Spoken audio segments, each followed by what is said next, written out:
Faster than writing to a letter forum, more thoughtful than angry clickbait, able to discuss the world's first superhero in comics, film, TV, and more. It's the Supermaniacs, and we have assembled once again to discuss another Superman film. It's this is the last standalone Superman movie for us to talk about before the new one. Yes, and this was quite some time ago. Yeah, it's crazy. It was 12 years ago already, so... It doesn't. The thing is, it doesn't feel that long ago, but it actually was. Because that's the thing people bring up sometimes. They're like, there's too many Superman movies. I'm like, you're an insane person to think that. Yeah, there have not actually been all that many. Currently only 3 within my lifetime, about to be 4.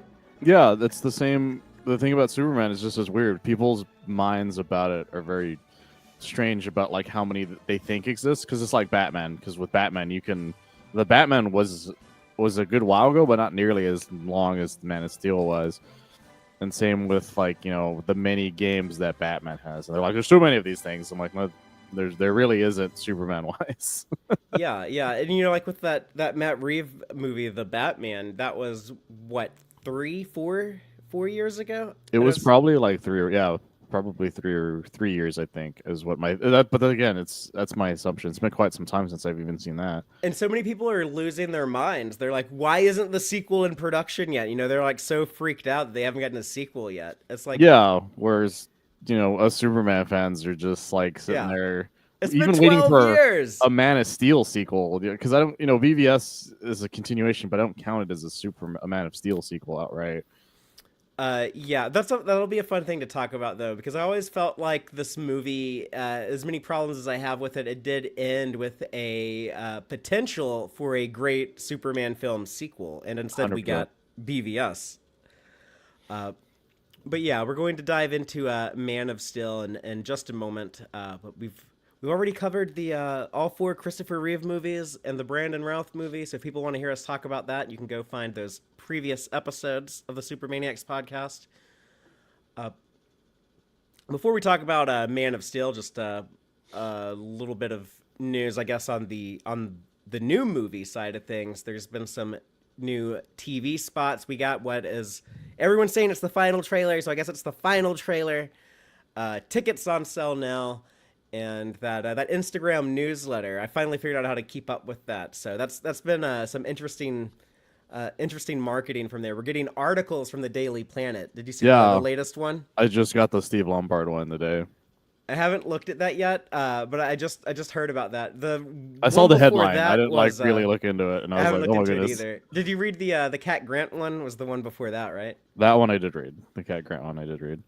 Because there's also the because that one's all about Lois, like who's making Superman's heart soar, and then it gives you a good chunk of like Lois information, which I thought was really fun. But I love this. I love the headline though, just the meteor strike out. Thanks a lot, Superman. But I haven't read any further than that. But it's such a Steve Lombard headline that I'm just like, oh, I love everything about this. Yeah, I'm excited to see that side of the movie. It looks like Superman's going to have a somewhat, not necessarily antagonistic, let's say like he has a mixed relationship with the press and with I guess like the world at large. They still haven't quite figured out what to think of Superman. And I'm fascinated to see exactly where it goes. I also love the fact that Steve Lombard is back again. And by again, for people who don't know, Lombard is one of the side characters that doesn't get used very often. And in fact, he's, as far as I know, Man of Steel is the first time he was ever used in live action. In live action, yeah.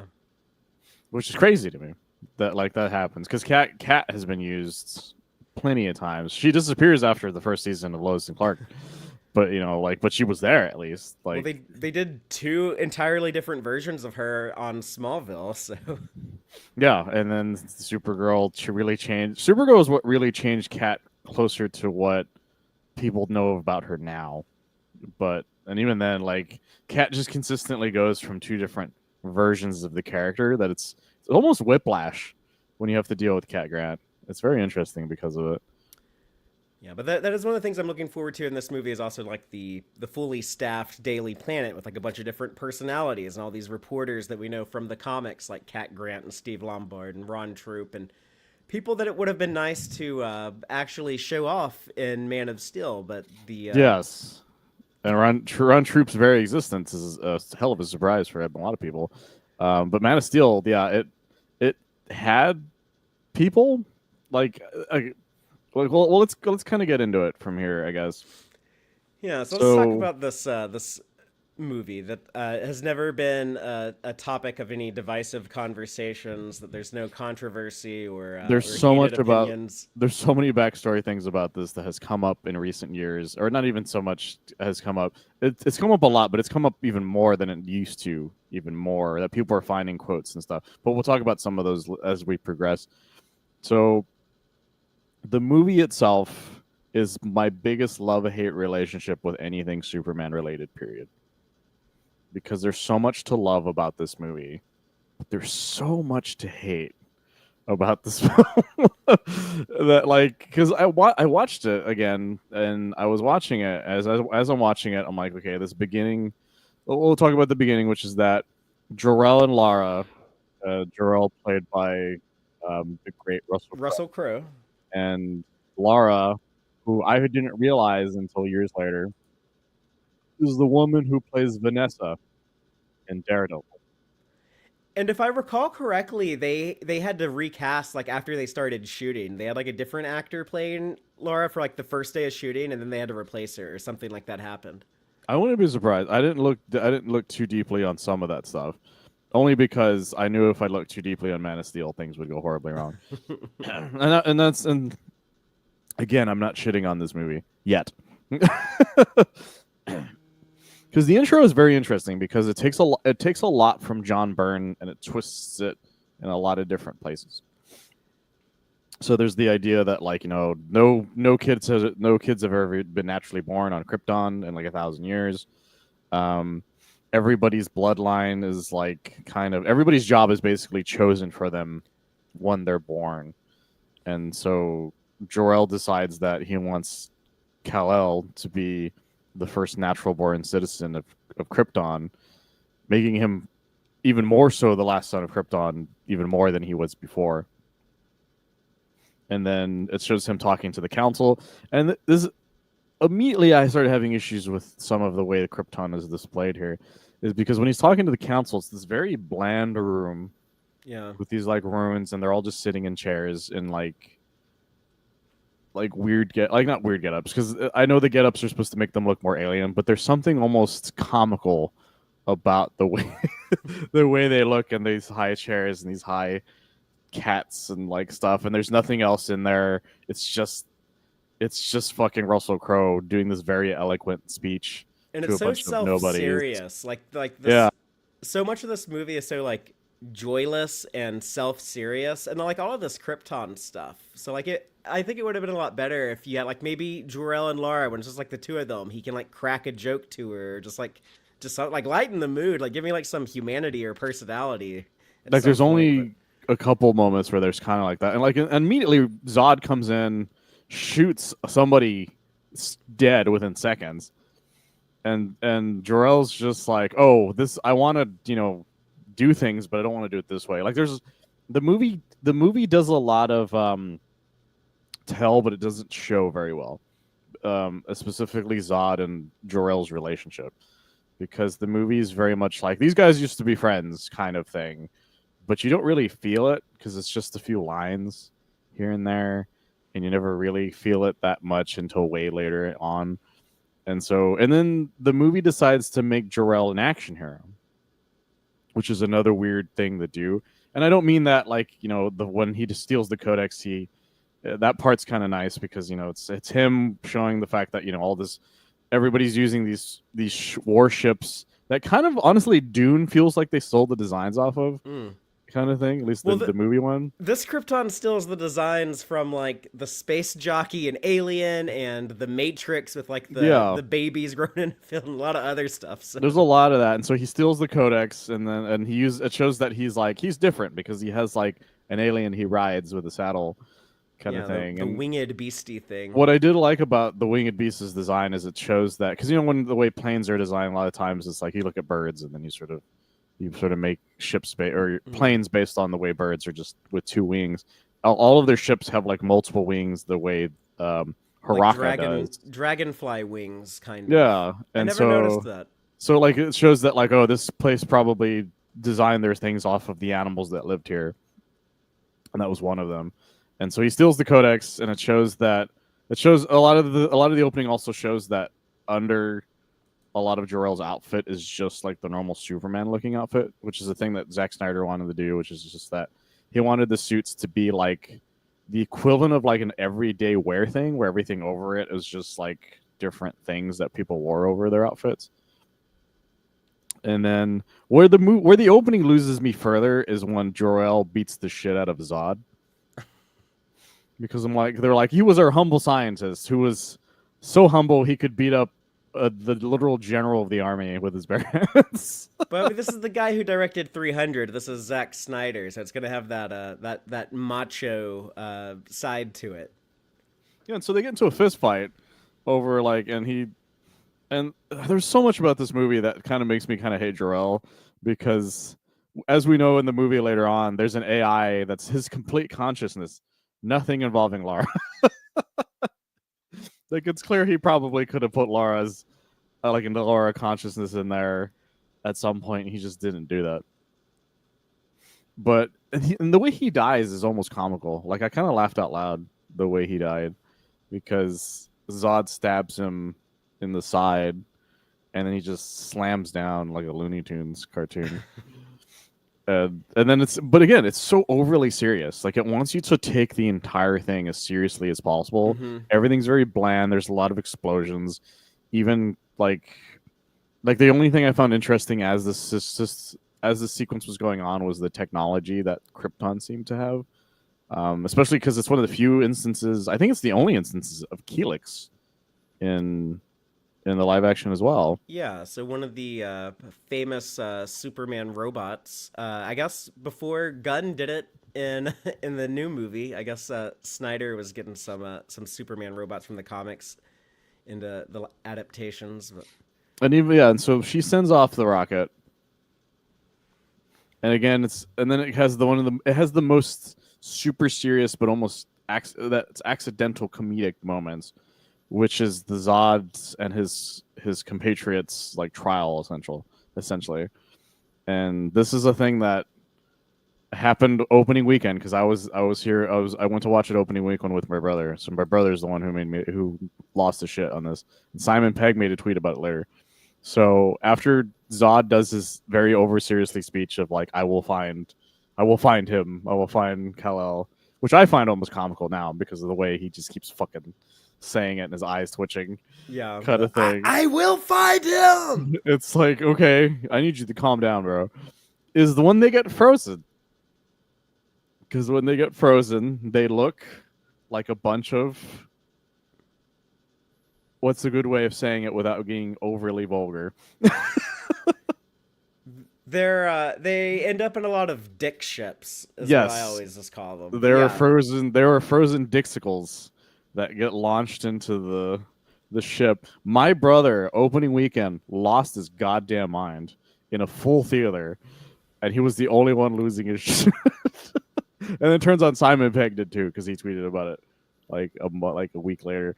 But it was just, it's such a funny thing. And then the way the Phantom Zone works is even stranger, because they throw them into what looks like a ship that then gets launched into a giant Phantom Zone wormhole opener. It's like a portal, like there's a machine in orbit of the planet that opens a Phantom Zone portal, I guess, which becomes relevant later. It's very strange. And then you, of course, the ship makes its Earth, and then it cuts to some of my favorite stuff in the film, which is Clark's discovery of who he is as the movie's progressing. Especially the first part where you see Clark first dealing with superhearing, supervision, or X-ray vision as well. He's just losing his mind because everything is he's very autistic coded in this movie. Yes. because I've met a lot of kids in my life, and I've been there almost in some ways where you're just so overstimulated you don't know what to do, and you sort of just run away, or you try to run away from it, type of thing. And that's Yeah, a very sweet moment. The way that's a good Martha point. helps Yeah, him with yeah, it.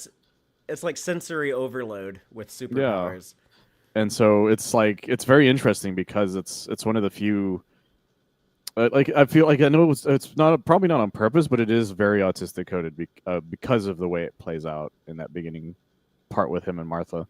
But it's such a sweet moment. It's such a wonderful moment. And then it cuts to it's him on the fishing boat. I think right after that, right? Or I think, or wait, no, I think the No, fishing boat is right. he's Sorry, on the I'm boat. always like, yeah, He's on the boat first, and then after they rescue the dudes from the oil rig, and he's like passed out in the ocean. That's when he flashes back to the classroom and being overstimulated in school. So Clark, why did you take all your clothes off when you went to go help those people? That's my biggest question. He Because shows up without a shirt. Zack Snyder wanted to show off how ripped Henry Cavill was, and stir up a lot of feelings in a certain segment of the fan base who were always going to obsess over Henry Cavill must always play Superman because I have a crush on him. Or that's my I theory. I really like that opening sequence though of him with the fisher because there's that moment where he forgets how that he's invulnerable in the fact that people around him don't know because he just casually goes to grab the rope and almost gets crushed, but somebody saves him. But it's a nice little moment because it's Clark understanding people more and more on his search to discover who he is. And then he saves that oil rig by leaving that fishing. It's like a crab boat, I think. Leaves it, saves a bunch of people. Yeah, then he passes out, and then that's when the thing happens. Sorry, I had that out of. That's the thing is, there's a lot of the young Clark moments are out of Yeah, order. it's very non-linear, and I think that was a remnant of the Christopher Nolan origin of this movie. Originally, the story was uh, created by Christopher Nolan and David Goyer when they were writing their third Batman movie. They came up with this idea for a Superman movie, and then Nolan didn't want to direct it, and it ended up being Zack Snyder. But you can kind of see like the Nolan fingerprints are still on this a little bit. Like it's a very cold movie, but it still tries to have some heart and some humanity to it. And that's kind of like Nolan's style, but he's a lot better at pulling that off than Zack Snyder. Yeah, that's the thing is that every heartfelt moment that happens that's in the present day of Clark doing his discovering who he is, like I said, the person helping him when he saves those guys, and then there's also the way the bartender when he helps that bartender and she helps him out or not tries to help him but just tells him it's not worth it type of thing. But everybody else is so like cold because like even that bartender sequence frustrates the hell out of me because like nobody helps him that entire scene, That's which is a very weird. cold thing to do, And it's only for also him to retaliate in a very strange way. That being a split divisive thing is also very interesting to me, actually. By the way, him destroying that guy's truck that divided a lot of people for some reason. yeah, it's kind of similar to Superman going back to the diner in Superman 2 and getting in a fight with the guy Rocky who beat him up when he didn't have powers. But I guess of the two, I prefer this. It seems more in line with something Clark would actually do. Yeah, that was the thing. I've talked to people who they're like, well, he would never do that. I'm like, look, it's a petty thing to do, but it's like the kind of petty thing you can do without hurting somebody. Because I don't know why people were so divisive about it, type of thing. They're like, "What's his livelihood?" I'm like, "Yeah, fuck that guy. Like, he sucks." But And here's my he didn't like problem. punch him through a wall or something like he did that guy from the second movie. Here's my problem with that moment is that later they do like the flashback to Clark being bullied as a kid, and his dad Jonathan tells him, "Look, when you grow up, you're gonna have to decide what kind of man you're gonna be because your actions are gonna have big consequences." And it's like at that point of the movie, we already know how grown-up Clark will handle a bully because we saw the scene. He would just wait till no one's looking and then go tear up his truck. It's so funny, and then there's the Lois Lane introduction. Is actually one of my favorite parts of the entire film. By the way, is just her showing up like the day before they expect her to show up, and then she's talking about how awesome she is because she's like, I do my best work when I'm wearing a flak jacket because she's she's covered wars, Um, and so she's this great like introduction to who Lois as a writer is within this universe. And Amy Adams does a really good job with it. Um, and it's fun seeing Clark in the background because he's weaseled his way into getting a job at this place, and he's like covered, like he's got a full beard and he's covered head to toe and out stuff to keep him from being super obvious. And then we're introduced to a lot of great characters. One is Christopher Maloney, the actor. That's his name. Mm-hmm. Who plays is it Colonel Harding? Yeah. And then I forgot the actor's name, but he's Emil Hamilton in this movie. And so they're two of them. They're like, hey, we expected you later. We're going to tell you what we have so far.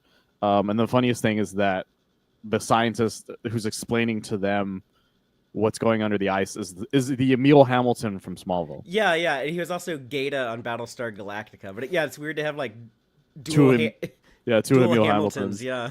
There's an old webcomic about it. This is the reason I remember it so well. There's an old webcomic about it where it's like the two people watching it. They're like that's Emil Hamilton, but that's Emil Hamilton. I don't understand. And she just goes, I think watching Smallville might have been a waste of time before we watched this movie. But it was just like, yeah, watching like certain actors show up in this movie was kind of fun because of it. And then they explained that the ship had been there for thousands of years. And there is an explanation for why it's there, but it's not in the movie. It's in a prequel comic that was made. That was a story by Nolan, Snyder, and Goyer, and I think Jeff Johns helps with it. It's a very very strange prequel comic because it has nothing to do with the rest of the film outside of the ship and explaining why the ship exists. And there's some stuff in it that I feel like was hints at ideas that Snyder and them probably were going to have later on in the future. It just never happened. I'm gonna explain the story real quick because it's a super quick story you can explain. Thousands and thousands of years ago, when Krypton had astronauts they sent out into space, there was an L, there's a Kara Zorel in this time frame who's training to be one of these astronauts. Her friend is murdered by this guy because he wants to be on the ship, but only like 4 people can pass out of 5. So he kills one guy. He's like, oh, if he died on accident or something. He's like, no, you clearly murdered this man, type of thing. And so he goes to jail, and he's like the first murder in Krypton in like hundreds of years or something. And then he escapes with the help of some council people who were like, I don't want to deal with this. We're just gonna like let you escape and let you get off the planet so we don't have to deal with you. And so he sneaks on board her ship because she's put into command of the ship that Clark finds. He murders everyone, which is why there's dead bodies littered. That's why the ship is littered with dead bodies, is because he killed all of those people that were in the pods. Kara escapes because she's the one, that pod that's open that the movie super focuses on. She's the one who gets out of that pod. She fights the guy. During the fight, the ship malfunctions. They crash land on Earth. He dies, and then she just leaves. She just leaves, and then it just cuts to like thousands of years. It just starts getting ice starts covering it, and then that's where we end up. And it's clear that like based on things that Snyder has said in the past, actually even the past couple of years, that Kara probably was going to be his explanation for the Amazon thing. Remember that? Yeah, and not only just that, but there was also speculation that because they were initially this movie wasn't going to launch the entire DCEU, but that's what it ended up being. That they could also explain like Atlanteans or also like a Kryptonian offshoot, like a lot of other things that could have all been explained as like, oh, it was ancient Kryptonians, kind of like the alien guy in the meme who's like, it was aliens. It's like that guy, but it was Kryptonians. But yeah, so Kara might have been the explanation for maybe why Amazonians were a thing, right? Like they were like, descendants of, or she could have appeared because she Kryptonians don't age or something. Like we will never know what the plan was with her, other than the fact that she existed, and that's the reason there's a ship that's there that's ancient, like ancient, like not just. So it's very strange that prequel comic exists, because the ending just says to be continued at Man of Steel. The only thing that's continued is the adventure of the ship itself, which is very strange. But also, when they were making this movie, they had no idea what the follow up, what the sequel was going to be. If it was going to be Man of Steel 2 or whatever. It's just kind of like Yeah. the idea of doing the whole DCAU was an afterthought. Yeah, his Snyder. I feel like Snyder was just hired originally as a director, not as the driving force of the universe. And it shows when you watch this movie, I feel. Yeah. Because as you watch this film, like Clark finds the ship eventually because he heat visions his way through the ship. Lois follows him. He turns on the AI Jorel inside of the ship. And then an interesting scene happens where Lois almost dies like immediately. In the live audience, Joel says, "Release the ancient ship cut." So I'd watch that. maybe we'll get that movement going. The whole movie is just about the ship's perspective. Yeah, and then she almost dies like immediately, and then it makes for a very interesting introduction for Superman and Lois to meet, like to formally meet at least. I like the idea of a lot of the stuff like on paper, like the idea that Lois and Clark meet because they're both investigating the discovery of this alien ship and they both want to be there. And Lois shows up as this famous reporter with this big career, and Clark shows up as this guy who's still trying to figure out his place in the world, and that first encounter where he's like helping her with her bags off the helicopter, and I kind of like, oh, what like a quaint way to be like their first encounter. But and then like when he saves her on the ship though, like all of that is so just it's kind of cold and heartless and just like it's not romantic. I guess I want something like a little bit more romantic for their first encounter. The first time he meets them, there's no like sparks of like, oh my god, who is this? It's more like, dear fucking god, who are you? Because she like tries to fight him, and it's just he's like, oh fuck, shit, fuck. And he's just like, I need you to calm the fuck down. And he has the glowing eyes, the heat vision. Like he looks scary as hell. Yeah, he's like I'm gonna fucking cauterize this and then leave your ass in like the middle of the Arctic. Like it's like there's nothing romantic about what he does. And then she's like, he's my savior. I'm like, he did. What do you mean? It's the equivalent of almost like a fucking one night stand. The way his rescue plays out, like he just and her camera breaks super hardcore. So I don't think she has any photos of anything that happened. And he flies off, and everybody's like, oh my god, the aliens, and then he's gone. And it's just fucking weird, like the way everything plays out. When does the flashback for Pa's speech happen again? I'm trying to remember like the exact time frame.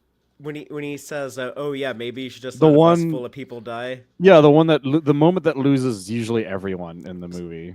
So that's after it shows Clark. I guess he's in British Columbia. I guess it's like west coast of Canada. After he gets off the oil rig, and then he's at the bar and gets a job as a bar back, I guess.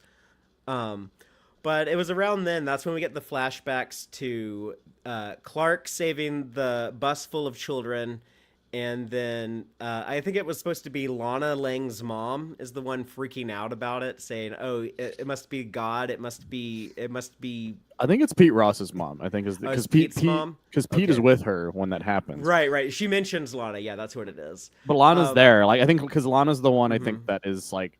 That says leave him alone when Pete's fucking with him. Yeah, but that's when Jonathan goes outside to talk to Clark, and that's like that moment. I'll never forget this because it pissed everyone off when we first saw this in the trailer, and it was like, well, maybe it'll make sense in context of the movie. But I showed Man of Steel to my girlfriend Taylor recently. And we'd been watching like a lot of other Superman movies, and she's always talking about like, oh yeah, I like Jonathan and Martha. The Kents are always my favorite part of any Superman adaptation. And we get to this, and when Clark says, "What should I have done? Just let them die?" and Jonathan says, "Maybe." Like Taylor like shouted out like, "Jonathan, like what are you saying? Like that's so out of character for you." So it's super out of character. I got into an argument with my own girlfriend about it because she was just like, "Well, from a parental keeping them safe standpoint," I'm like, no. It's like that is like because it's one of those things where she's like what what Sweet decided to do to me as we were watching it, she wanted to be the devil's advocate for bad parts of the movie. Mm-hmm. In fact, there's one point when she was doing it, and I was like, "You hate that part more than I do," and she's like, "I know, but I'm trying to make you like think about this more." I was like, "Okay, fine." And so during that sequence, she tried like explaining, well, maybe like protecting him type thing. I'm like, yeah, but it doesn't make any sense in the context of why Jonathan is protecting him, because the explanation for why Jonathan is doing everything he does never comes down to like we're doing it to protect the family or to protect you from like death or something. He's like, we're doing it because the world isn't ready for who you are, kind of thing, which is an interesting thing for a Jonathan Kent to do, because every other Jonathan usually was like, you need to keep yourself secret. Mostly is because like for your own safety type thing, and also like we want you to be ready. And where this one, it's very similar, but but the other ones, all the other Jonathans are very much like you should help people when you can, while also keeping yourself secret. Where this Jonathan's just like, just let people die. Like is what his thought process is. He's just like, even if you can save those people, like you probably shouldn't, because you would put yourself out there, and the world's not ready for an alien to walk among us. Which honestly is kind of fair. The world probably wouldn't be ready for an alien to exist, but also it's a bad precedent to just say you should just let people die, even people close to you, because maybe. It's like, no, what the fuck is wrong with you? Like, everyone on that bus was his friend. And then once Clark finds out who he is, and he's like, he's gonna go back to Ma to tell him, he's like, hey, I found all my people. Lois does this great sequence of investigating where she goes in reverse, where she goes from the first people that hired him, when she met him, all the way down to like she finally talks to Pete, who tells her what was going, like the bus incident basically. And then Clark tells, again, this is another instance of like, where's the romance of Lois and Clark? Because Lois shows up and he's just like, oh, it's so great to see you. It's like, he's like, well, I need you to stop fucking trying to find me. And you think it's gonna be this like playful thing, and instead he's like, let me tell you how my dad died, like as hard as possible. And then it cuts to one of the most laughable sequences of the entire film. One is because it starts as Henry Cavill, who's a 30-something-year-old man, being like, I'm 19 or something. Right. Yeah. They have on the tombstone that like Jonathan's death is 1997. The movie came out in 2013, and they mentioned that Clark is 33 because they have to, beat you over the head with the Jesus allegory. So that would make him like 17. So that's Henry Cavill playing a 17-year-old in that truck. This gigantic man in this truck going, Dad, Yeah. I don't want to be a farmer. I want to go to the Tashi station with my friends. Sorry. He's like the first season of Smallville. Like Tom Welling was the whiny Clark. So. And it's just really funny because you're just like, that's Henry Cavill, and all you did was shave him as hard as you could, and then put him in like slightly baggy shirts. It's just a very weird sequence. But then, yeah, what happens is that Jonathan once again is just like, I don't think the world's ready. Let me die. And it's one of the weirdest deaths in any comic book movie I've ever seen to this day. Because there's so many people after that movie was done immediately was like, wait, no, that doesn't make any sense. There were so many ways Clark could have saved that guy without raising any suspicion. So many ways. Yeah, all you do is you wait till no one's looking at you, and then you run at super speed, and then they turn around and they're going to be like, Clark, I wonder where he went. And then you show up later with your rescued dad. I mean, it's like... Like, he easily could have ran in, grabbed Jonathan, put him back in the car, and then just, like, hugged over him to protect him. And again, he's in the middle of Kansas. All you have to do is say the word God. And everybody's just like, it's a miracle. And no one would have questioned it. Not a goddamn person would have questioned him saving Jonathan. And instead, Jonathan does that fucking like hand where he's like, don't do it. Just fucking stay there. Watch me die after having an argument with me where we didn't say sorry to each other. So you're as deeply scarred as humanly possible, Clark.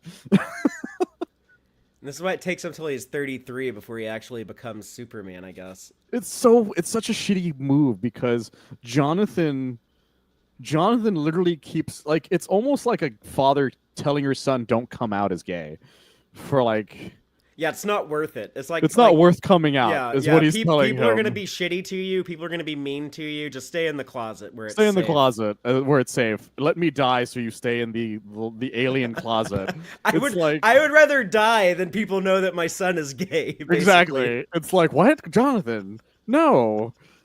What is wrong with you? And then it's even worse as it progresses because it's like because Clark doesn't even get the doesn't choose when he gets to come out anyways because the ship activates and sends a beacon that Zod finds, and Zod's like, by the way, there's an alien here.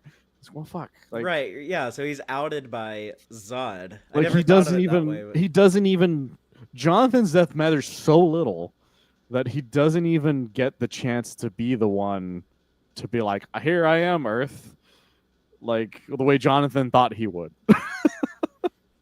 It's just and Lois is like, oh, and he's like, do you think people are ready to find out that I exist? And she's just like, I'm gonna go.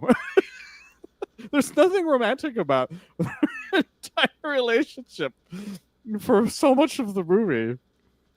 And I can understand what they were trying to do there with Jonathan, with that, like, well, he might be kind of harsh, but at least he'll live by his own rules. He thinks like it's not worth revealing his son's secret to save lives, so he's even willing to die to keep the secret. But I mean, why? Like, eventually he is going to present himself to the world as Superman. Like the audience knows.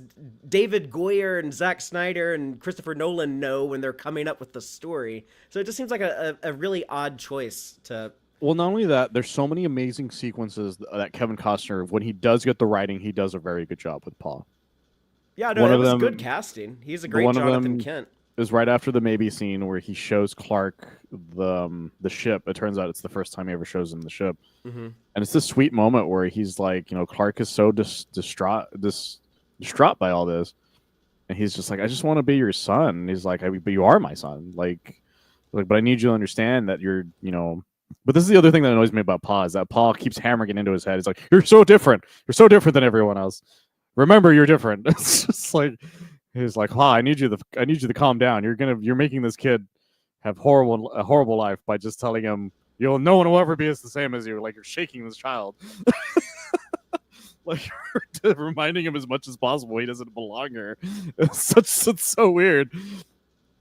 And then the other part that always pisses me off, he's like, by the way, I took this piece of metal and I gave it to a scientist. And he's like, this doesn't exist on Earth. It must be alien. And then and he had no follow-up questions.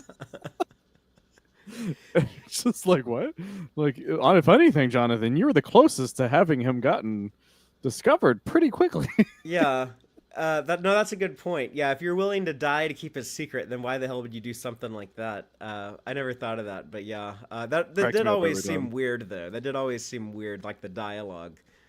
But yeah, Zod's introduction, though, to Earth at least, is actually so well done. It's shot like a horror movie. Yeah, or like an alien invasion movie, kind of like an old sci-fi, like. Yeah, and there's that great moment where when Clark opens the door. Or it's either Clark or Martha who opens the door for the first time as the message is playing. It's this silent, like creak, and then the music kicks back in once the door or whatever's closed. And then Zod saying "You're not alone" in like every language was also really interesting. It's also funny seeing all the product placement, by the way. There's so much product placement in this movie. You got 7-Eleven, Sears, like Nokia, Nikon was the other one. IHOP. IHOP was the funniest one. Oh, he works down at the IHOP. I'm just gonna say it. IHOP. You should go to IHOP. It's like, no, fucking calm down. And but yeah, it's this great sequence. And yeah, Clark has to be like, well, shit, I have to come out to the planet. And there's a fun sequence. Like I found it fun. The Daily Planet staff I found really fun because I know we skipped their original introduction, which is when Lois first gets back from when Clark saves her, because you meet Perry for the first time. Yeah, he doesn't want to publish the story about a mystery man and spaceship, and he's like, this is too weird. We can't write this. Also, it's so annoying that the person she leaks it to's name is just Wordburn, And it's just like, come on, guys, you didn't even try to be on the nose on that one. Um, and so he publishes it, and then because of that, when this happens, she's like, well, I'm not going to publish the story. She tells Perry, and Perry has the same reaction Jonathan does, which I found really interesting. Which is that Perry is just like, look, I believe you because you're Lois fucking Lane type of things. Like, you don't just like haphazardly come up with alien stories type of things. Like, but if people knew he existed, that could change. That would change so much. And I thought that was really interesting that somebody immediately had the exact same thought process that Jonathan had, without murdering himself, by the way. But he has the exact same thought process. But it makes for a fun scene where everyone's like, "Well, we got to find Lois because Lois knows who he is," type of thing. And then it has a scene that I find very frustrating. The church scene. Yes, because when people are like Superman's a Jesus allegory. Well, for one thing, he's not supposed to be. He's a Moses allegory. Is what the creators have stated on record, type of thing. But this movie goes the other direction, which is I'm not gonna. It's the reason why the Snyder Superman rarely ever worked for me. Is that the movie treats him more like a god than it treats him as a person. So him going to this priest, being essentially saying I'm the son of God, is basically what the conversation he's having with this man. Because not only is he having this conversation, the way it's shot is that Clark is sitting and there's a fucking stained glass Jesus like directly behind him that's like shot as if it's like right next to him. And it's it's like not even subtle type of thing, this scene that's happening in this movie. Yeah, no, this movie will give you a headache because it is going to punch you in the head with the Jesus allegory until you have a splitting headache. Like, why talk to a priest about it? Like, there's never a point where, like, I know people talk about God here and there in the movie, but it never shows that Jonathan was deeply religious. It never showed that Ma was deeply religious. Hell, it never even showed that Clark was deeply religious. So why go to that guy? Kind of thing. But that is so much how the movie presents Superman as like the savior, as it is like, oh, he is like this otherworldly, this godlike, this deity above us. It's never like he doesn't like save people because like it feels good for him to like take care of other people. Like this movie doesn't understand an individual's responsibility to the rest of the world to like try to make things better, to try to like be a team player and help everyone out. Instead it's like, oh, he's above us because of his abilities, so whenever he does these incredible feats, it's not so much he's not doing someone a favor, he's not like doing you a solid by saving you. It's more of like an act of God. Yeah, like Jorel, like I know we accidentally skipped the first flight sequence because this happens a little bit before this, where Clark, for the first time, talks to Jorel. Jorel tells him his origins. He tells him what happened. But Jorel has this great speech about like they will follow you into the sun if you show them the way, type of thing. But the problem is that like both him and Jonathan never say you should help people because it's the right thing to do. Both of them seem to be like, you got to do it because you got to show them how awesome you are, type of thing, and being like the guy. And it's like, but it's not why we like Superman as a character, type of thing. At least in my opinion. Like I get why people, but so the Snyder's movies treat him too much like, yeah, like you said, an act of God than a person who happens to be godlike, type of thing. And then it has a great moment of him deciding to fly for the first time. But That's the closest thing the movie gets to like joy. Basically, yes, that's like the only time you see a happy Superman is when he's flying for the first time. he's so excited. I also really like that it has the old like whooshing sound effect playing the whole time he's flying. And the Hans Zimmer score is really good there. It's an incredible scene. It's one of those scenes where like it's probably my favorite Superman scene of the movie that doesn't involve him sort of helping people. And then well, let's cut back to where we left off on, which is just once that happens, he's like, you know what, I'm going to go to the government and be like, here I am. And the arrest scene is kind of fun, him getting arrested, and talking to Lois and being That like, "Yeah, you that's handcuffed iconic him." though. Like the conversation with Lois, people talk about that a lot because he has the oh, in my world it's not an S, it stands for hope kind of speech that they put in all the trailers. Yeah, that scene is the most romance I feel like those two get in the first actual romantic looking scene, playful banter scene they get. Because prior to that, it's just all the gloom type of thing. And there's a it's a fun sequence of him being like talking to everybody in the other room, showing that he can X-ray vision where they are, that he's strong enough to get his handcuffs without any issues. And he's just like, Zod can't be trusted. And then they're like, well, we don't really have a choice. We're just gonna give you to Zod and then hope for the best type of thing. But then happens the weirdest sequence. What happens is a sequence that doesn't make any fucking sense to this day. Why in God's name did they ask Lois to go onto the ship with Yeah, him? it's like Feora, Zod's henchwoman. Feora is like the general wants her also, but it's like why? Like tell us why. Like there's a throwaway line about it. It's like they read my mind, I guess. Yeah, but they read his mind too, and they got everything they needed. Like you didn't have anything different than what he had. Like it was dumb. It was really dumb because they don't really explain. They don't explain it outside of that one throwaway line. If anything, it's just the writer being like, "Well, I need to figure out how to get Jorel's AI into the ship without Clark having doing it." I do like the Jorel and Lois sequence on the ship, though. I liked having them interact. Oh, it's like I always thought, okay, that's kind of neat to have like Jorel appear as like this hologram ghost who can't be a big part of his son's life going forward, but at least like part of him gets like this glimpse at his future daughter-in-law. Yeah, I feel like My Adventures of Superman also takes stuff from this, like because of Yes. the AI, way the AI works in this, and he plays around with it. He's like an NPC in a game that's just telling you, Mm-hmm. like he's like a giant hint machine where he's just like press A to jump here and like type of thing, and telling you where to go. Like there's literally that moment where she's walking and he's like pointing in directions like the way an NPC would be, like go this way. It's like, oh, Yeah, and okay, then like that's he no like fun. reappears after you traverse to the next part of the game. Like the NPC Yeah, just it'll just load in a new location. it cracks me up every time I see that scene. But then something happens in the scene that I think is interesting because to me it doesn't make any sense, which is the Kryptonian atmosphere thing. Yeah, that's another complaint I have for the movie. I call It's it just the space asthma. yeah, it's just that all of a sudden, like, because I can kind of get the idea of him not being able to breathe in it. I don't understand why he wouldn't have super strength in it, because it's not like there's a red sun generating inside of this ship. All that's going on, as far as I can tell, is that the air is different, and that's it.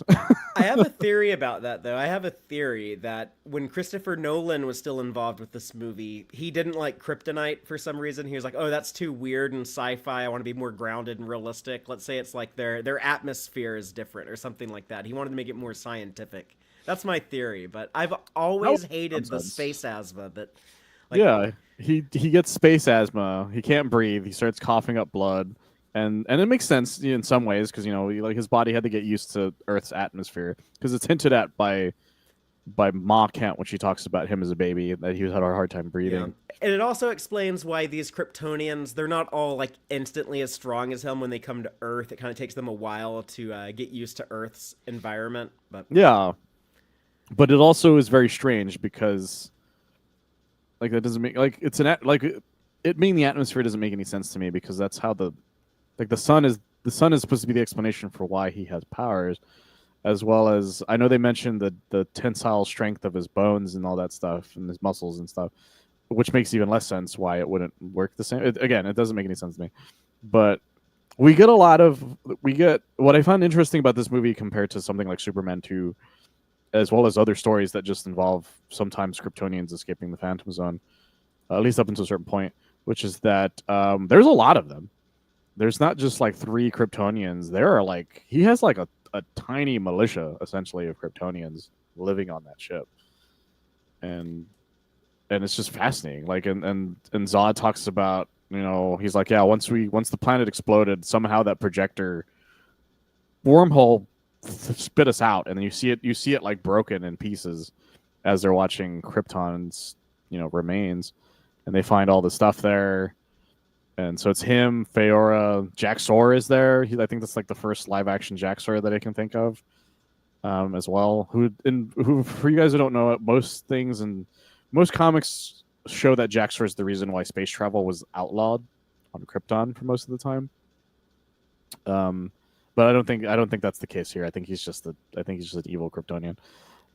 He's very like mad scientist. Like I think he's a German actor. He has like a slight German accent, and it kind of makes him seem like more like a like an evil scientist type character. I think that's what he's supposed to be too, because he gets the blood and he has all this. He has all this. Yeah, he's very like Dracula coded. Yeah, they're trying to harvest the. Well, actually, he's very Nosferatu looking now that I think about it. But the idea here, and I remember David Goyer talking about writing this, but the idea with the codex and why that was so important that Jorel put this codex in Kal-El is that he is like the most important baby was like the last son of Krypton. Like he has like all of the Kryptonian I guess all the different like DNA possibilities, what they use to like clone like soldiers, scientists, politicians, like whatever, like all of that, like the base, the origin of all of that genetic coding that they get for their genetically engineered society has now been, that information is implanted into the last son of Krypton.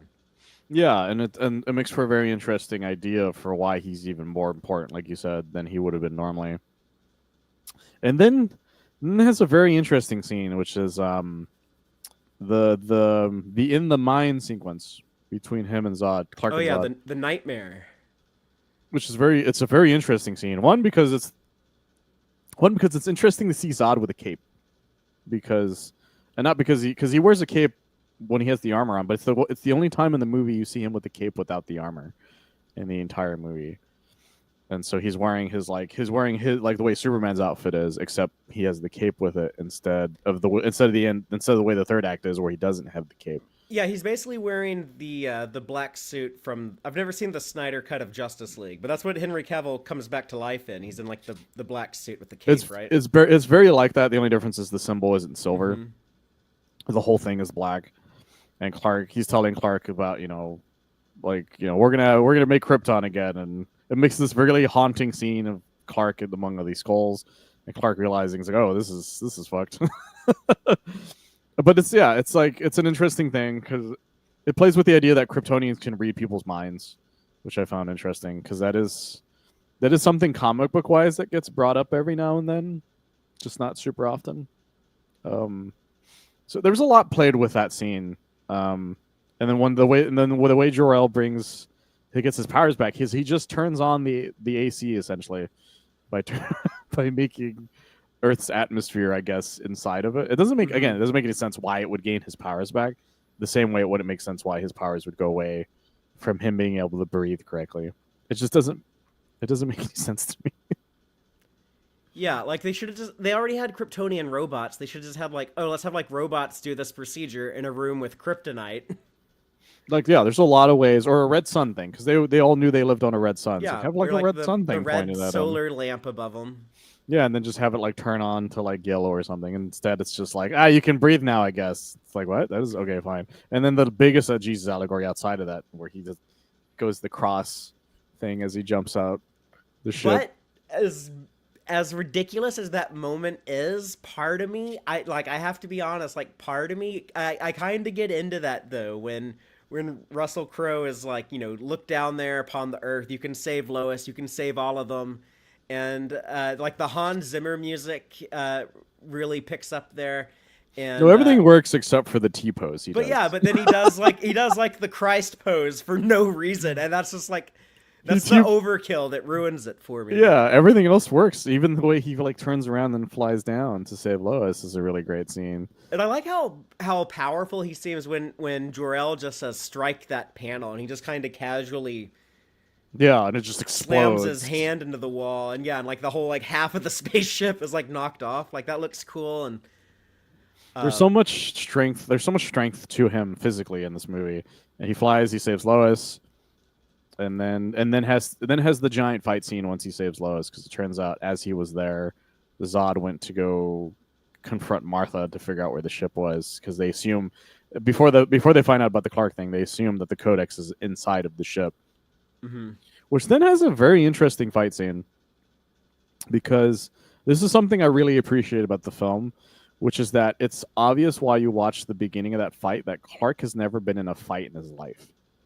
Like Yeah, an I actual mean, fight. he does the dumbest thing ever by like they're fighting at the farm, and he flies Zod into town, into Yeah. Smallville, into a more populated area. He flies into a gas station and explodes everything, and that's why Zod loses his cape, actually, because it gets drenched in gas and gets burnt up, and so he throws it down. But it added another great scene where it's just that like that Kryptonians who have not been on Earth before or have dealt with the Yellow Sun don't know how to deal with the stuff that the little small child Clark had to deal with, was just hearing everything and seeing everything. It's just, and like it's a sensory overload that they couldn't handle. And so it's like, and you think he's going to use it more to his advantage, but it only happens like twice. One is that moment, and the other is when he does it to Fiora, kind of on accident, is what it feels like. But it's kind of funny that scene, because Clark is just like, everyone get inside. It's like, Clark, what are they going to do? Like, you're gonna fly through so many things. Like, Clark and the military do a really bad job at keeping innocents safe in the scene. They do a really bad job. And that's what's frustrating to me. That's something that like I expect from superhero movies. Generally, it's a good litmus test, because it kind of shows you what the storyteller's priorities are. But normally in a superhero movie, if there's not scenes of like the hero saving civilians, then it's probably a superhero movie I don't like. You know, it's like even like some of like the dumber ones, like the Jason Momoa Aquaman, like he's fighting Black Manta, and he still like takes time to like save people. You know, like every MCU movie, I'm pretty sure at some point it's gonna have a moment where like the hero is seen saving civilians. Like like the entire Avengers New York battle scene, it shows them saving people constantly. It's the reason, because it's one of the things where people bring up with Superman 2. They're like, well, he fights in the city too. I'm like, yeah, but he stops the fight constantly to be like, okay, I'm gonna save this person, I'm gonna save this person, I'm gonna save this person, to the point where everybody goes, oh, you care about these people.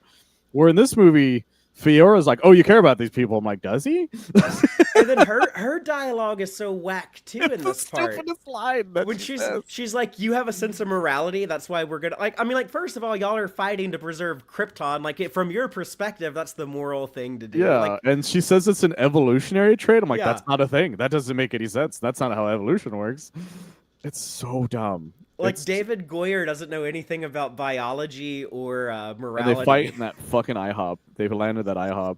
Although I like that. The one thing I like about that IHOP scene is that Pete sees him, and it's clear that the two of them are like, hey, just for like a quick second. Like they don't wave, but it's clear they both know who each other are. Yeah, you run into your old small town classmate from high school. Yeah, it's like, oh, you work at the IHOP now, and then he gets punched in the face, type of thing.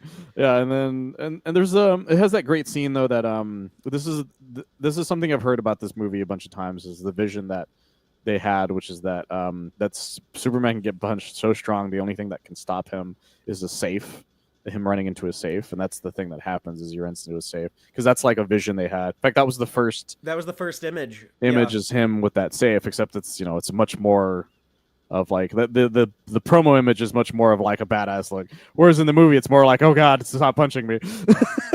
But I remember seeing that in 2011, like 2 years before the movie came out, and that was our first look at the new suit. That was our first indication that like, oh look, they're not gonna have the trunks on this one. That was my wallpaper for a while, actually, before the movie came out. Was that image, because you could find it like super high res really easily.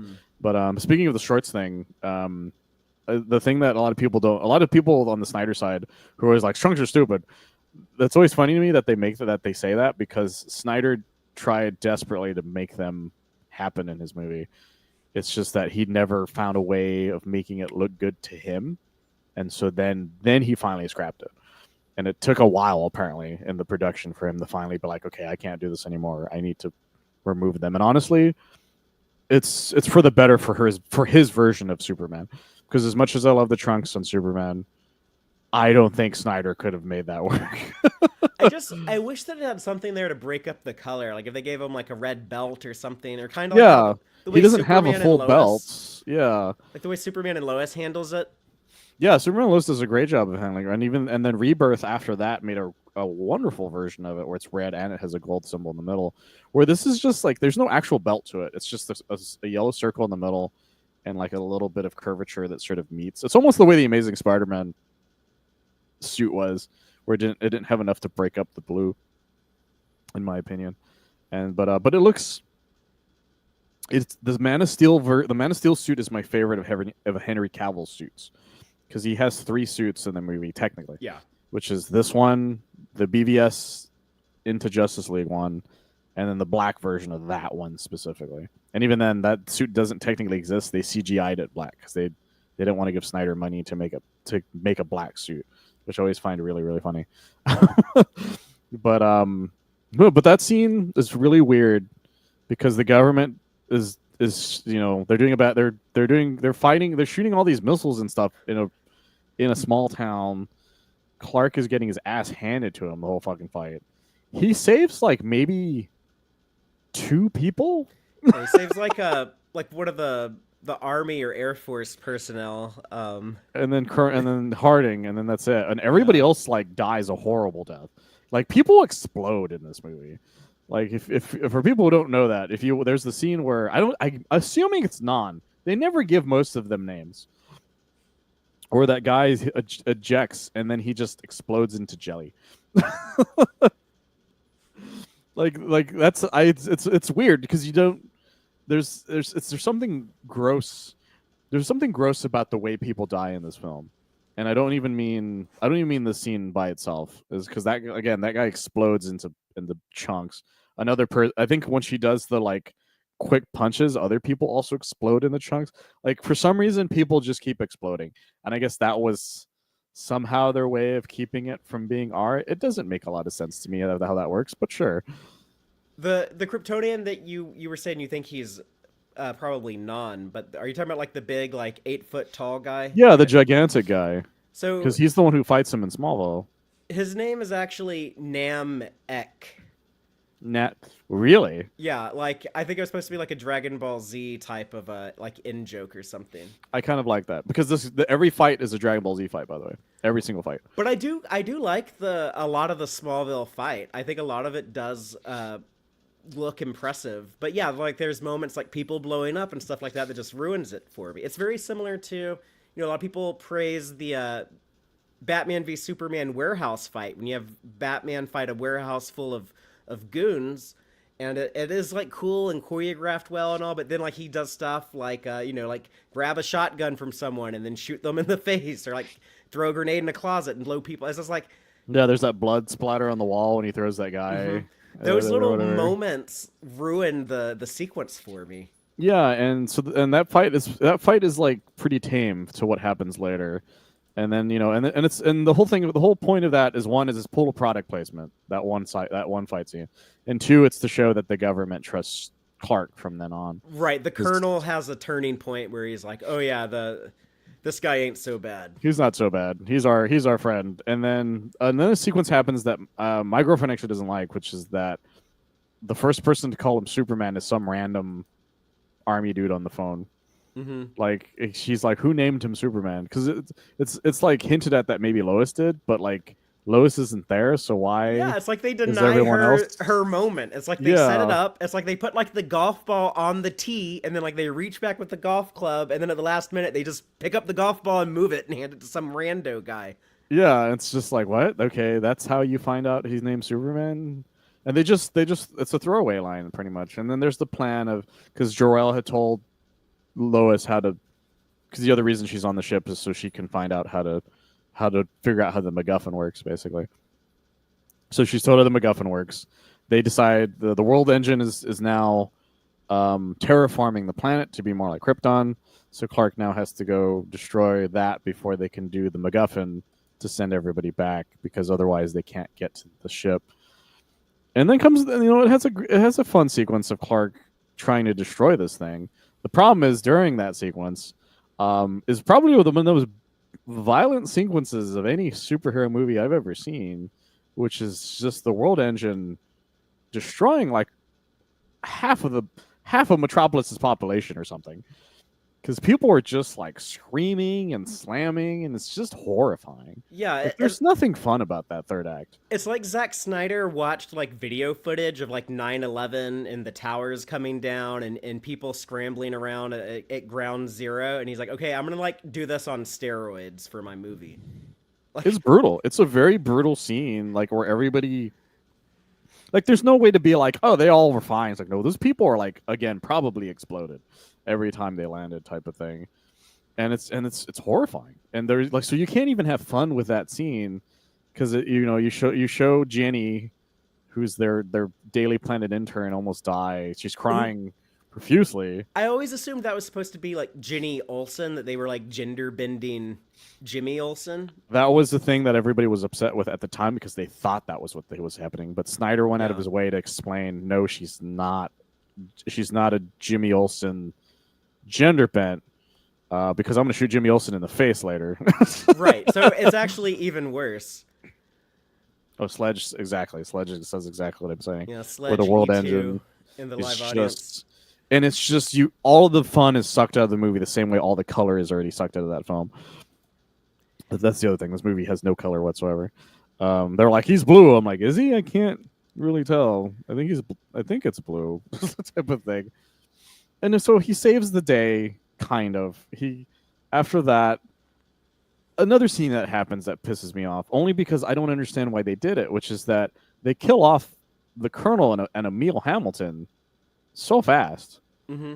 Like, if this was any other movie series, those two people would have been recurring characters from then on. I would have made them recurring characters. No, like Christopher Nolan is so great. And Hamilton's so useful. You know, like anyone who's watched Superman the Animated Series will tell you that, like, oh yeah, anytime in a sequel, if you need to explain some science fiction concept for your story, just have Hamilton show up and explain it to the audience. It's the beginning of Snyder not understanding that side characters need to be alive longer than 5 seconds.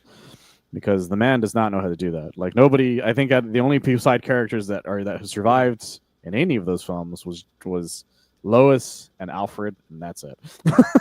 and Perry, I guess. But and Perry. And Lombard somehow. He doesn't understand how to use the supporting characters at all, because in this part of the movie, when they're, you know, like running for cover and stuff as Metropolis is being destroyed, we've had so little screen time with Lombard, with Perry, with Ginny, that like you really don't really care what happens to them too much, because it's like you not only don't care about them, you don't care about Metropolis as a city. Because you don't spend a lot of time with Metropolis as a city. Metropolis doesn't even feel like Metropolis. It feels like any other city. Because I was telling this to my girlfriend as well. I'm like, Metropolis doesn't feel like the city of tomorrow. It just feels like Seattle or some shit. Like, it's just a normal ass city. And the world engine destroys like 90% of it. and then the weirdest you can have, or when Zod shows up to like try to stop him, because he goes to the ship, has this great monologue scene with him and the Jorel AI. I have to admit, it's a really great scene about Zod being like, I'm going to do genocide, but I don't want to have to argue it with a fucking AI ghost. Like, this is annoying. And so he takes the ship. Clark makes his choice. He slams into the ship, and Zod's just like, if you destroy this ship, because this is the only ship they have that has like the baby chamber thing. This is why, like, they hadn't done this before. They came to Earth to get Kal-El and the Codex. This is the first time they had access to a ship that could terraform a planet. Yeah, and so they didn't have any of the stuff at once. So now they're like, we have everything at once now for once. Like, we could do it right now. And Clark makes his choice. And it's a great line, to be honest, where he says Krypton had the chance. That's actually a genuinely great line. No, that is a moment in the movie of the film understanding the character Superman. He would choose Earth over Krypton. And so everybody else is sent to the Phantom Zone. And then the most laughable scene happens, in my opinion, which is Jenny going, he saved us. And there's just nothing.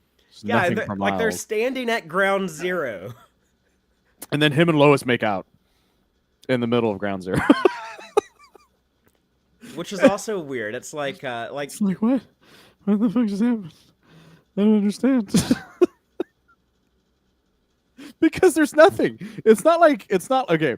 It's again, it's not like it's like the aftermath of the Avengers alien invasion where there's clearly still buildings and there's just holes in them And they also spent so much type of time thing. saving people, evacuating buildings, Yeah. all of that. Instead, he's in the middle of a giant fucking crater where there's no like where thousands are dead. Yeah, like they're breathing in ashes of like disintegrated Metropolis civilians, you And know? they make out, and then they make a quick joke. They're like, "Well, it all goes downhill after the first kiss." Well, I think that's only for humans. I'm like, "What the fuck are you people Yeah, talking about?" and then have terrible dialogue. So before we get into this last part of the act, I found out that the original script called for Zod to get sucked in with everyone else into the Phantom Zone. I wish that had happened.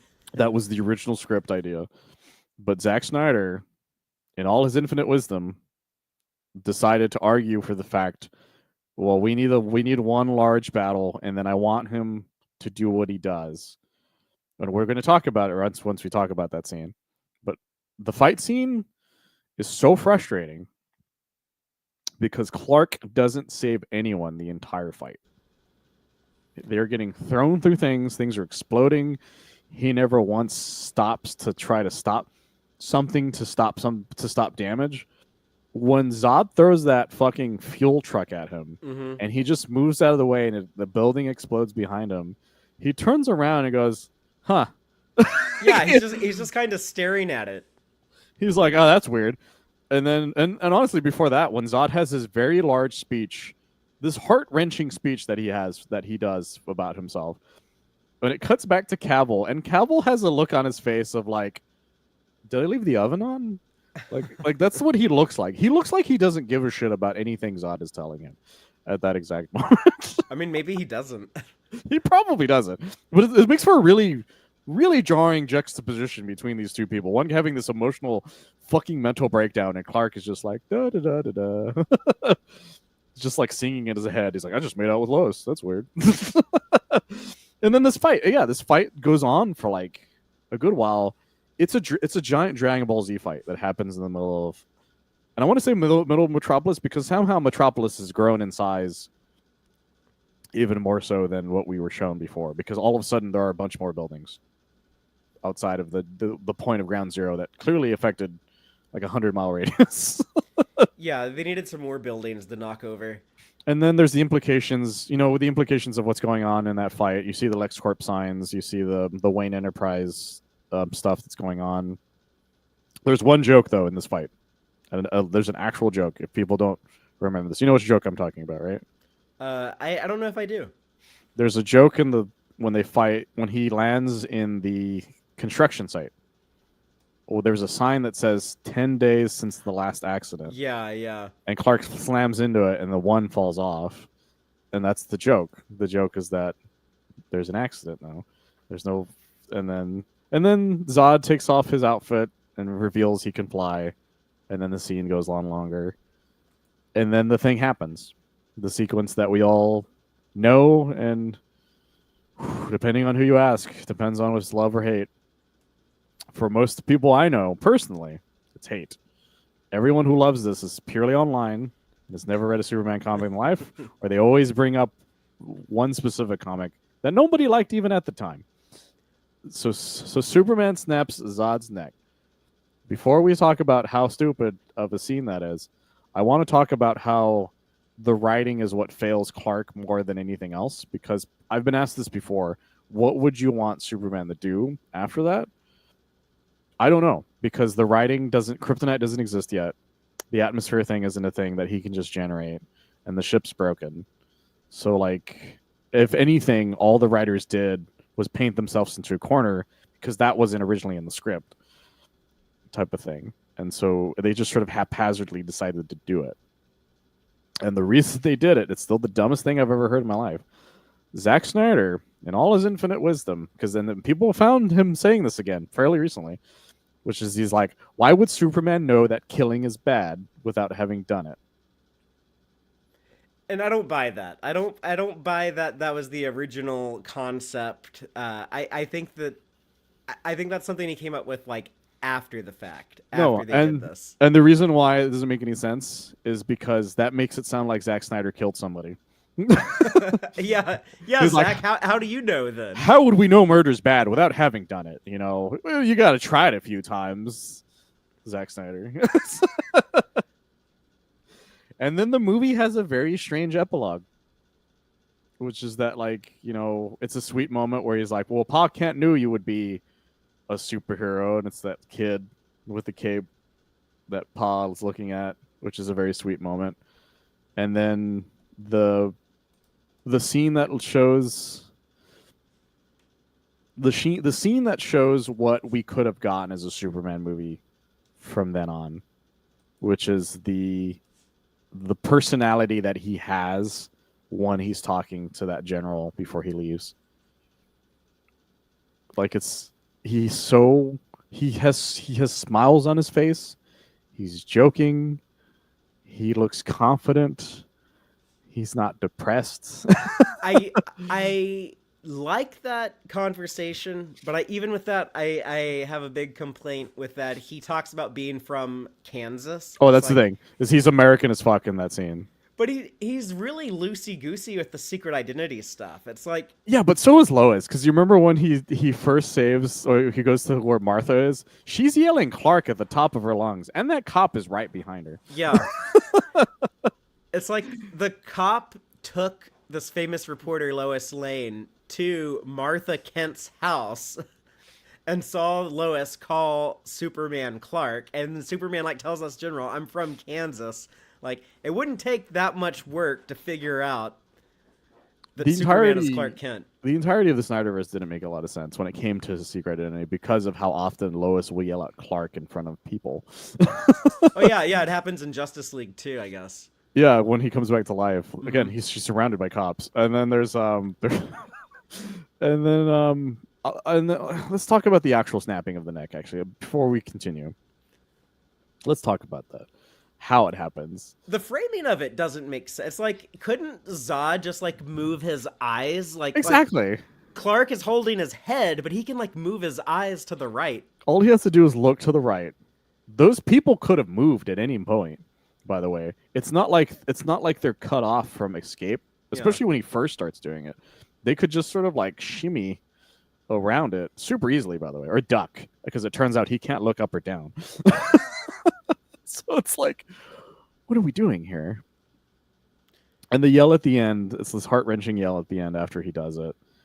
And then that's the only time he thinks about it. Because at least when the comic everybody mentions of him killing Zod and those people, when he executes them with the gold, or not the gold, with just kryptonite in the John Burns thing, somebody made an entire story about him leaving Earth because he felt so bad about it. The Man of Steel Snyderverse doesn't have that. He never thinks back on it. Like, even when Doomsday comes up, I don't think he knows it's Zod to begin with when he fights Doomsday in Batman v Superman. So it just never comes up again. Like, he's just like, even with Snyder's explanation, there's no payoff to anything that he says because he ends up killing Doomsday too. So the whole thing doesn't make any sense. Yeah, I think this was just Snyder wanting to show that, like, oh, look how much my Superman is a badass macho guy. The Superman's not a pussy. He can kill people, but he'll like cry out one time. He'll be sad about it, and then we'll never talk about it again after that. And then he gets hired at the Daily Planet. That's the final shot sections. Him going to the Daily Planet. A man who'd spent 10 years pretending he was somebody else somehow has enough experience to get hired to a great metropolitan newspaper.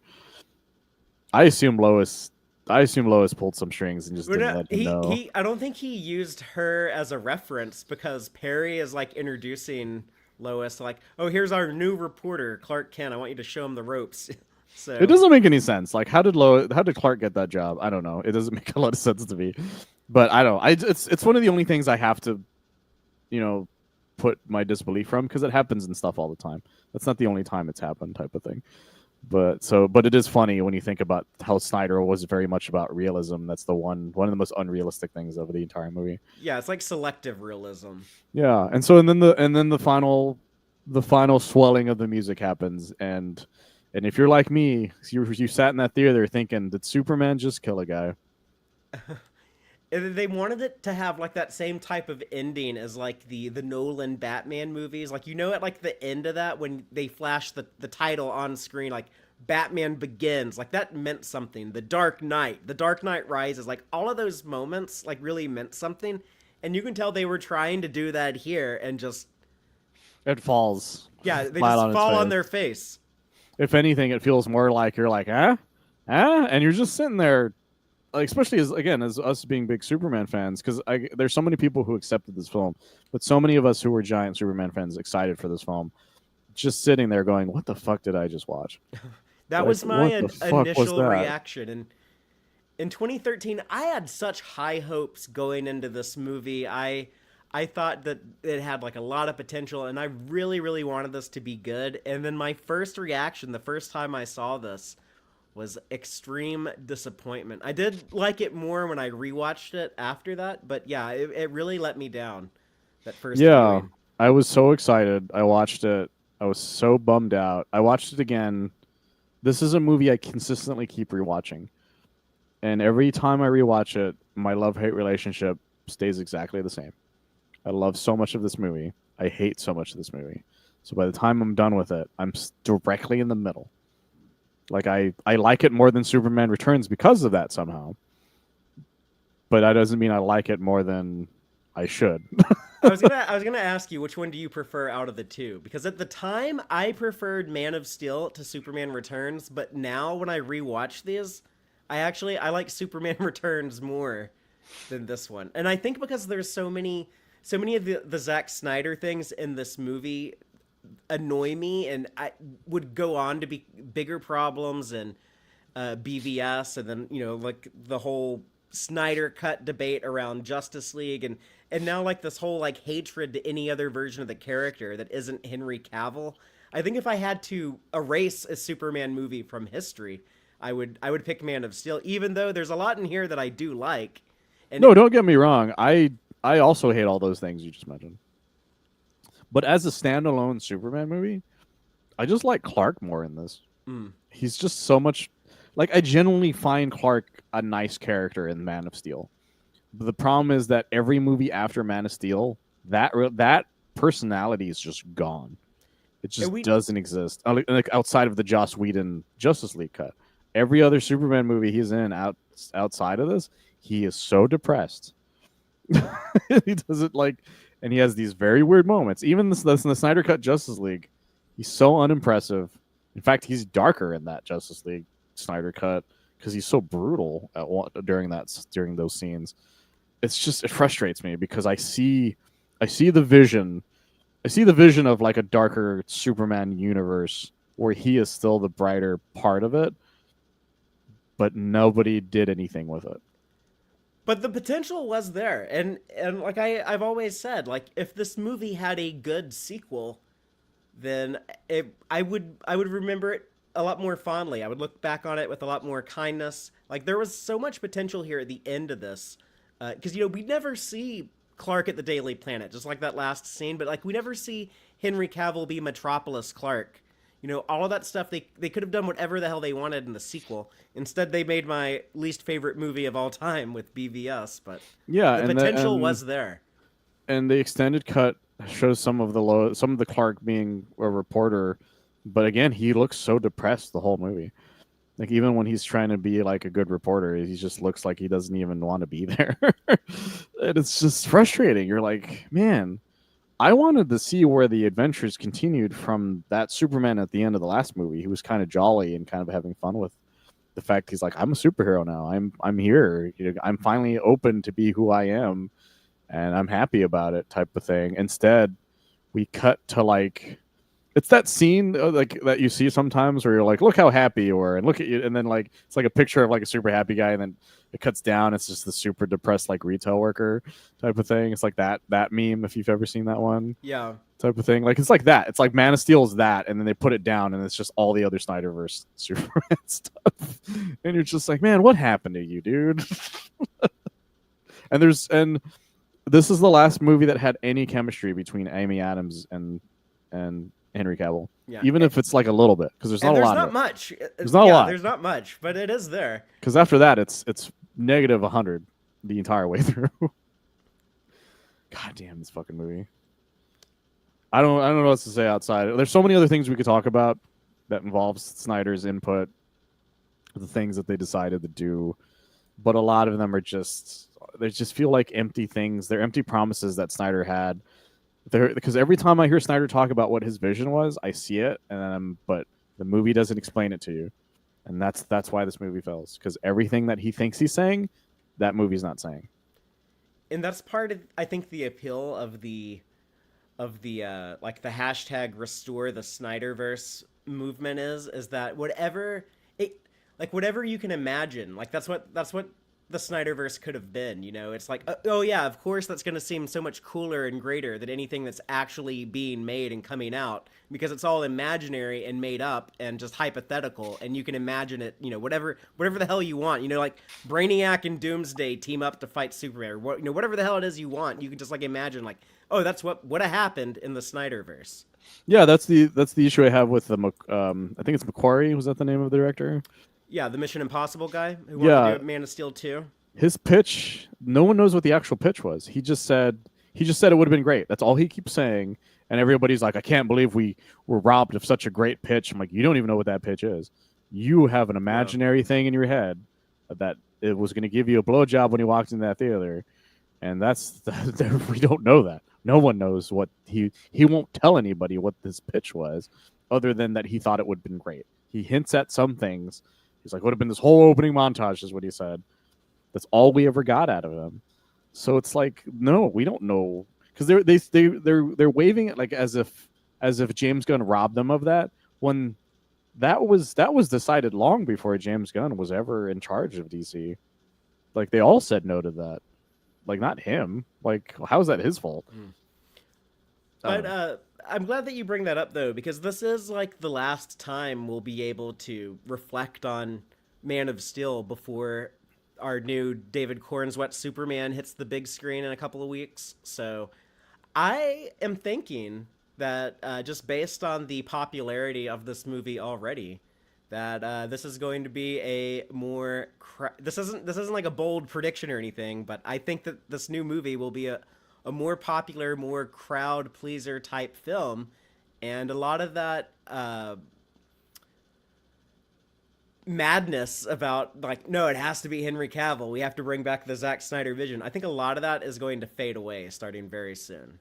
Yeah, the second it replaces it, because that's what happened when Cavill was becoming Superman. There's a lot of people being like, why didn't you bring back Brandon Routh? Why didn't Routh get to be Superman again?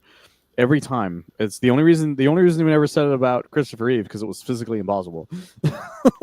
Yeah, prior to that point. So it's like, yeah. Joel in the audience is calling it the Big Rock Candy Snyderverse. We'll give you a puppy if you manifest it. But yeah, I mean that's the idea. This fictional cinematic universe that will. Well, of course it's fictional, but you know what I mean. It's more fictional than anybody ever thought, and that's what makes it amazing. I don't know. It's frustrating because it's like, I need you guys to calm down and just accept that, because it's the same argument that they had, which is that when Superman became darker, like you should just accept that it's become darker, because the New 52 was in full swing during that time, and we kind of had that kind of happening on that end too. And so, I eventually accepted it. It took a while. The funniest thing is, by the time I finally accepted it, New 52 Superman fucking died. Yeah, they're just like, oh, let's just do Rebirth. Let's bring back the pre-New 52 version. And it was funny. I'm like, I finally accepted the guy. It took a long time, but he's you know what? He's finally my Superman. I finally get it. Oh, what's that? He's dead. The original Superman has been alive this whole time, and we're gonna do with him with Rebirth. Okay then. But yeah, that's all we have to say on Man of Steel. I guess we can wrap up But yeah, a complicated film that will have a complicated place in history, I think. But 100%.